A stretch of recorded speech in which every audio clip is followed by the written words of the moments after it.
Now at 10, the city of Carthage reverses course on its decision to dissolve the Water and Electric Plant Board. Plus, we're going to hear from a Carthage school district official about a multi-million-dollar donation for a new baseball stadium. And we'll hear from some area students and parents about the Supreme Court's decision to reject President Biden's student loan forgiveness plan. The 4 states' most watched news starts now. A big turnaround from the Carthage City Council today. It's decided to reinstate the members of the Carthage Water and Electric Board. This is KOAM News at 10. I'm Dow Quick. This afternoon's announcement comes in the wake of this contentious council meeting on Tuesday. Council had decided earlier this month to remove the appointed members of the board, saying board members were not fulfilling their duties. More than 250 people showed up for this week's council meeting, many voicing support for the board members. However, the council declined to consider reinstating them. Well, now a news release attributed to both the City of Carthage and the CWEP board this afternoon says in part, quote, "At the suggestion of the mayor, representatives of the city and CWEP board have met. As a result, the parties have resolved their differences. There were some miscommunications, which obviously got out of hand." It goes on to say, quote, "To be clear, both sides thought they were acting properly, but it is now clear that there was no violation of any ordinance by anyone." The release says the issue will be addressed at another open meeting. The Carthage School District says the $2.5 million grant announced yesterday will go a long way toward building a new baseball stadium, but there will still be some work to do. The Kent and Mary Studley Memorial Trust announced the pledge to the school district. This development comes as a silver lining following the loss of the historic Carl Lewis Stadium, which was deemed unsafe earlier this year. Mark Baker, the outgoing superintendent, says he hopes the community will pitch in with additional funding for the $4 million stadium project. It's going to be a great opportunity for us to be on campus for kids to come to the ball games. It's going to be something to be used by our community, travel teams. When you have an all-turf field, there's a lot of uses for it. Baker says the baseball stadium will be on the northeast corner of the high school campus. Boy, another really hot day out there. Chief Meteorologist Doug Heddy. Yeah, once again, we set record highs, or at least tied one outside for us today. So that's 2 days in a row. High temp went up to 100 degrees. Our normal high is 89. The old record, or the tied record, is 100, set back in 2011. We are actually going to cool off a little bit over the weekend, so that is good news. We look pretty good right now, but we have thunderstorms just to our north. So really from Kansas City back toward Wichita, western parts of Kansas. This wave is going to head toward us, so we are going to get some scattered thunderstorms in here as we go into tomorrow morning. Temperatures right now, most of us still warm, sitting into the mid 80s. Still, we have some humidity. We still feel like it's about 90, 91 degrees across the region. Scattered thunderstorms start to pop up tomorrow morning. We'll drop back upper 70s. Of course, we're going to look at the entire holiday weekend forecast here in just a bit. See you then. An early morning fire destroyed a home in Carl Junction. Firefighters from Carl Junction, Webb City, and Joplin responded to the fire around 5:30 this morning at 110 Birch Street. Officials said the flames were coming through the roof at the rear of this 3-bedroom, 3-bathroom home. Firefighters did not find anyone inside that house. A jury today found a Pittsburgh woman guilty for her role in the assault and arson that killed her father, 68-year-old David Crowder. Authorities say Tiffany Lukasevich of Pittsburgh and her twin sister Elizabeth Baez from Joplin arranged for people to assault Crowder, Crowder's wife, and another woman before setting their Joplin house on fire. Crowder's wife and the other woman survived. Crowder did not. Today, Lukasevich was found guilty of second-degree murder, first-degree arson, and first-degree domestic assault. The U.S. Supreme Court is striking down President Biden's student loan forgiveness plan. Justices blocked the administration's efforts to deliver up to $20,000 in loan relief to millions of borrowers struggling with debt. The decision was 6-3, with Chief Justice John Roberts writing for the conservative supermajority. Roberts says the Biden administration would need congressional approval to execute such a move. The ruling means a lot of students and graduates are forced to make arrangements to repay their loans. KOAM reporter Jasmine Knight spoke with some Missouri Southern students and parents to get their reactions. Today, the U.S. Supreme Court blocked President Biden's student loan relief plan. This plan would have allowed those eligible to cancel up to $20,000 in loan debt. With millions of students currently in college and even more college graduates, student loan debt is pretty common in America. Today, students expressed their thoughts on the matter. You're betting on somebody else to pay for something that you got. I don't think that's fair to ask because they're not the ones that got your degree. They really don't benefit anything from it, and it just raises inflation and going to raise taxes too because who's going to pay for it? Taxpayers. Braxton Melton from Missouri State says he's still on the fence about the forgiveness plan. He believes that it would be better if it took a different approach.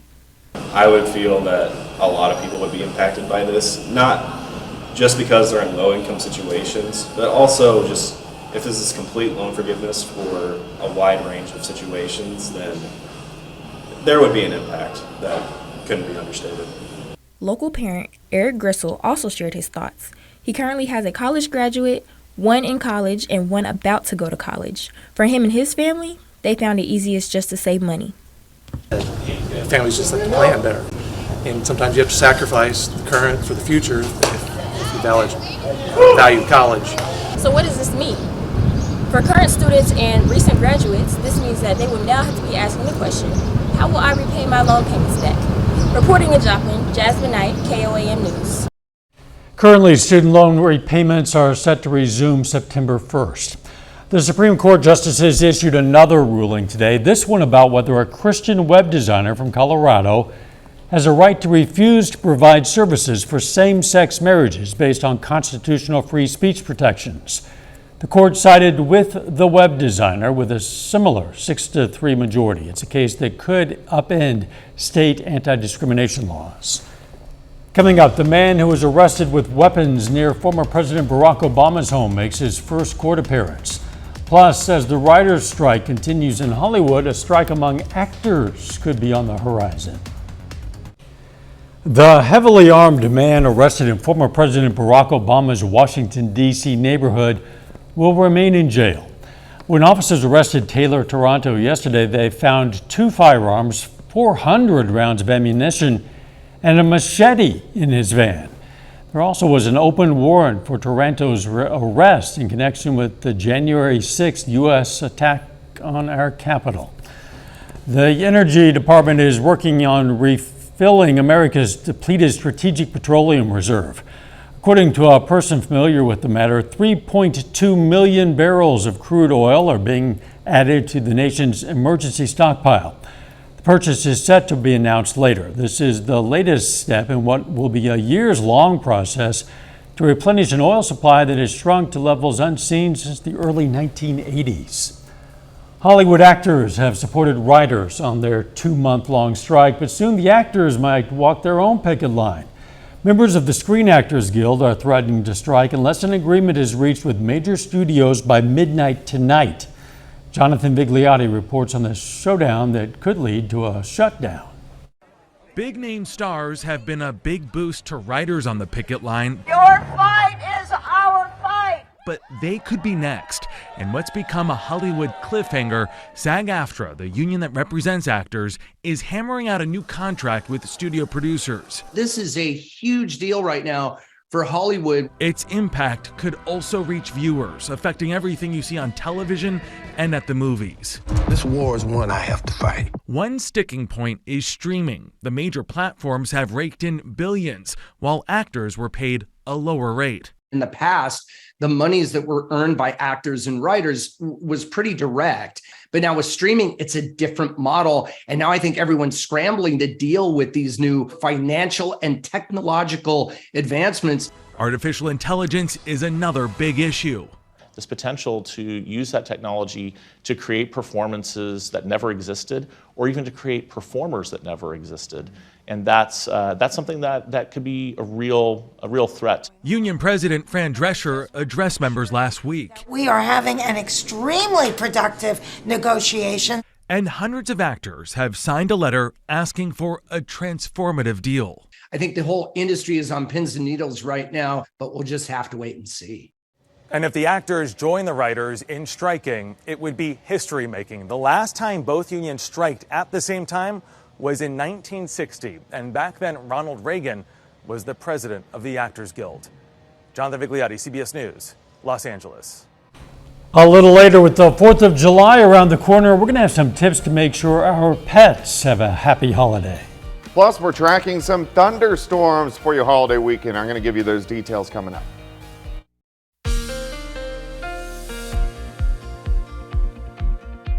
Well, of course, it turned out to be hot for us today. Again, we set record highs, or at least tied a record high, 100 degrees as we went into the afternoon hours.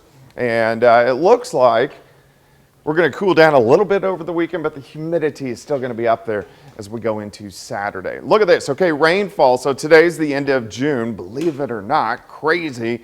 For the month, we actually didn't do bad. It was 3.34 inches, but check that out.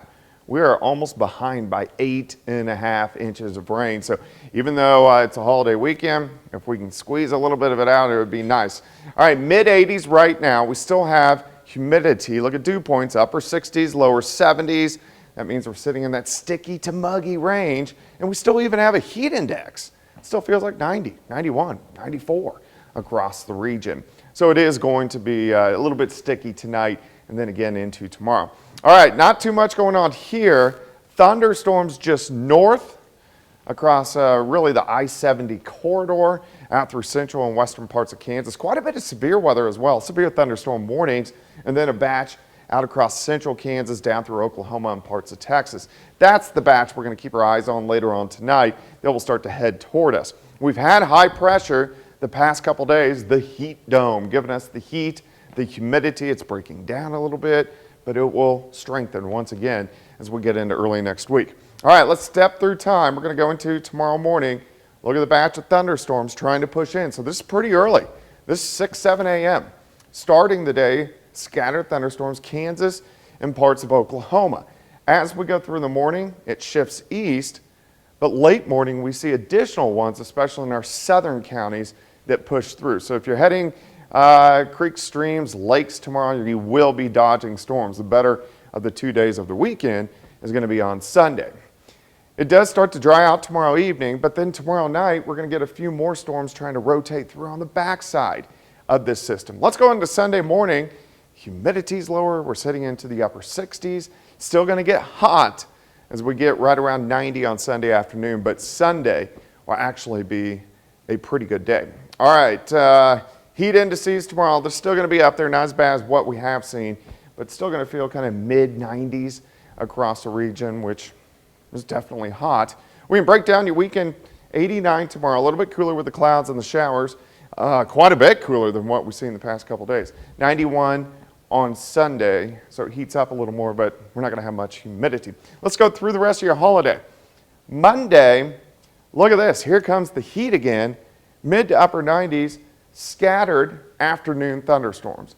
As we go into Tuesday, upper 90s again, and we are going to get some scattered evening thunderstorms. So hopefully we won't be dodging too many once we get around fireworks time. 89 tomorrow, 91 on Sunday, 96 on Monday, 98 on Tuesday.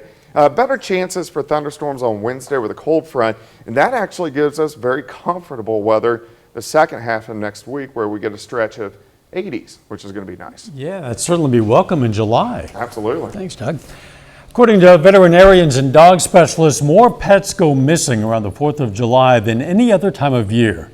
They blame those loud fireworks that can trigger fear and anxiety in dogs.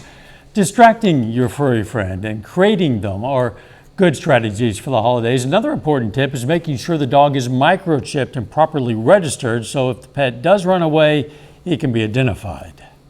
The dosages are very different, so you could actually overdose your pet and cause some unintentional harm. You know, whenever she hears the boom, she sort of like freezes and like looks around and then tries to run away like with her tail between her legs, and it's very sad.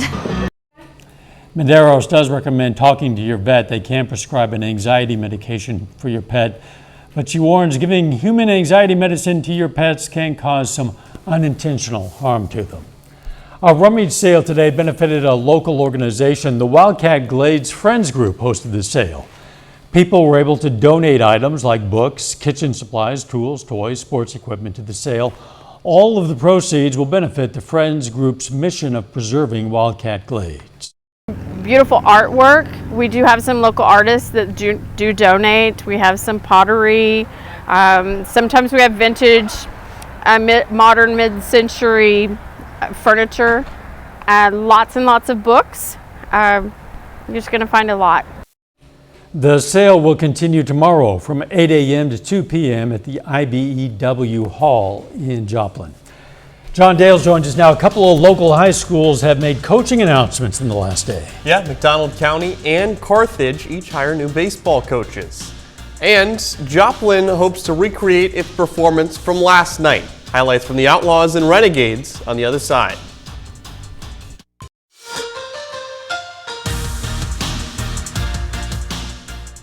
Matt Miller just wrapped up an All-American season at Missouri Southern, a collegiate career where he ranks first in program history in all-time RBIs and home runs, but now he's ready to move to that next step, and that is coaching at McDonald County.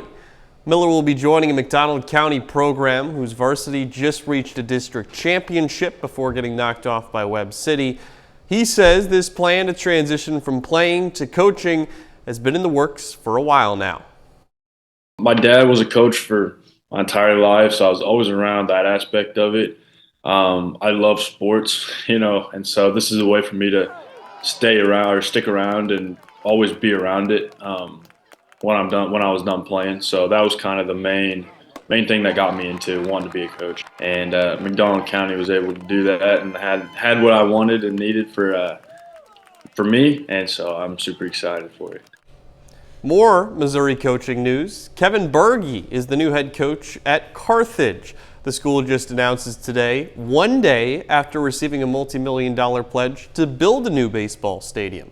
Now, Berge was previously the head coach at McDonald County from 2018 into 2022.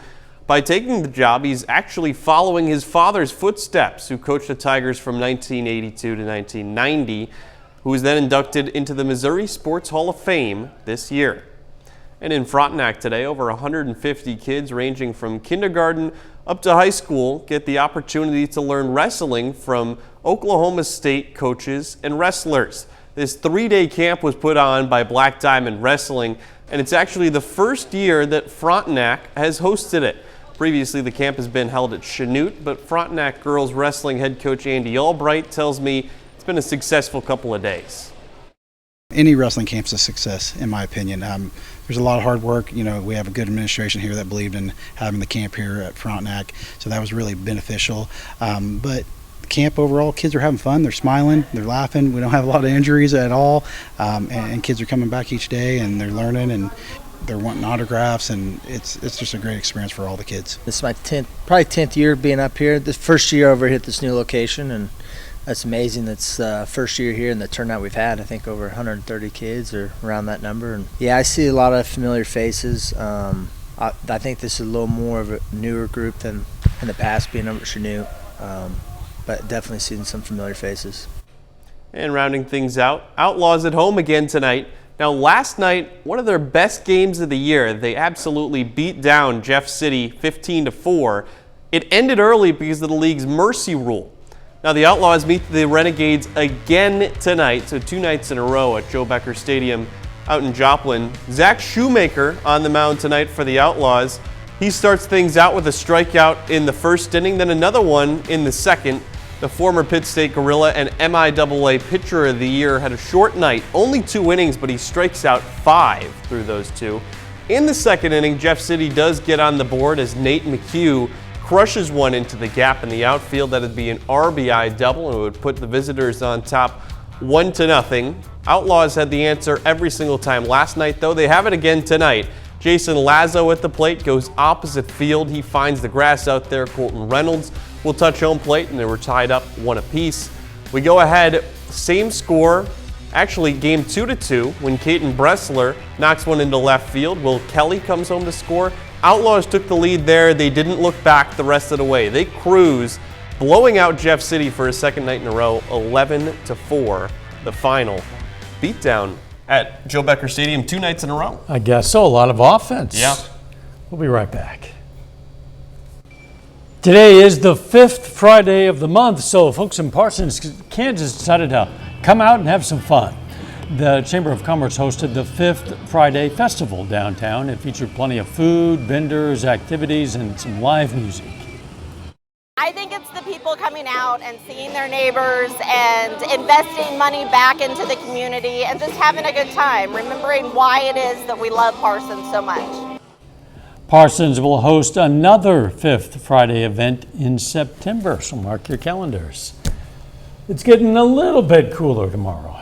Yeah, I mean, it's still hot, but high temps right around 90. We are going to get scattered thunderstorms. You may wake up to them, so a little loud in the morning and then into the early afternoon. I think most of the afternoon looks good. And then Sunday, 91, but the humidity is going to be lower. So really the weekend looks pretty good and then really heats up by the 4th. Final sports note. Outlaws' win tonight was really big because they're now within a half game of first place, and Nevada is actually tied for first place. Very good. Thanks for joining us. Please do be careful this weekend, and let's make it a great one.